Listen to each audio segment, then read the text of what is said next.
নমস্কাৰ বন্ধুসকল, ধীৰাজ ভৰালী অফিচিয়েল চেনেলটোলৈ আপোনালোকক স্বাগতম জনাইছোঁ। আসাম ডায়েৰী ৰিক্ৰুটমেণ্টৰ গ্ৰেড 3 আৰু গ্ৰেড 4ৰ কুৱেশ্যন কেইটামান আপোনালোকলৈ অসমীয়াত জেনেৰেল ছায়েন্সৰ আগবঢ়াইছোঁ। আহক ভিডিঅ'টো আৰম্ভ কৰোঁ। সূৰ্যৰ পৰা আটাইতকৈ দূৰত থকা গ্ৰহটোৰ নাম কি?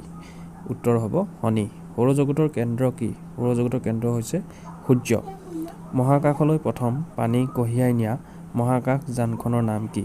স্পুটনিক 2। স্পুটনিক 2 বুলি কোৱা হয়। তাৰ পিছৰ প্ৰশ্নটো হ'ল, কোনখন দেশে প্ৰথমে চন্দ্ৰত অৱতৰণ কৰা মহাকাশযান উৎক্ষেপণ কৰিছিল? কোনখন দেশে? সেই দেশখন হৈছে আমেৰিকা যুক্তৰাষ্ট্ৰ। তাৰ পিছৰ প্ৰশ্নটো হ'ল, জুই জ্বলিবলৈ কোনটো গেছৰ দৰকাৰ হয়? জুই জ্বলিবলৈ অক্সিজেন গেছৰ দৰকাৰ হয়। পৃথিৱীৰ প্ৰথম কৃত্ৰিম উপগ্ৰহটোৰ নাম কি? পৃথিৱীৰ প্ৰথম কৃত্ৰিম উপগ্ৰহটোৰ নাম হ'ল স্পুটনিক 2। তাৰপিছত আহিলে 7 নম্বৰ, আলোকবৰ্ষৰ সহায়ত কি জোখা হয়?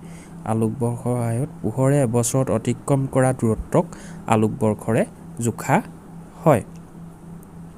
মানৱ শৰীৰৰ সৰ্ববৃহৎ হাড়ডাল কি? সেইডাল হৈছে ফিমাৰ বা উৰ্বশী। আমাৰ দেহত কাৰ্বহাইড্ৰেট কি ৰূপত সঞ্চিত হয়? উত্তৰ হ'ব গ্লাইক'জেন। তাৰপিছত 10 নম্বৰ প্ৰশ্নটো হ'ল, কোন গ্ৰহক ৰঙা গ্ৰহ বুলি কোৱা হয়? উত্তৰ হ'ব মঙ্গল গ্ৰহক। বন্ধুসকল, ভিডিঅ'টো শেষলৈকে চোৱাৰ বাবে আপোনালোকক অশেষ ধন্যবাদ। আপোনালোকে চেনেলটো ছাবস্ক্ৰাইব কৰি ল'ব, তেতিয়া আমি এনেকুৱা ভিডিঅ'বিলাক বনাবলৈ উৎসাহ পাওঁ। আজিলৈ আহোঁ, ধন্যবাদ।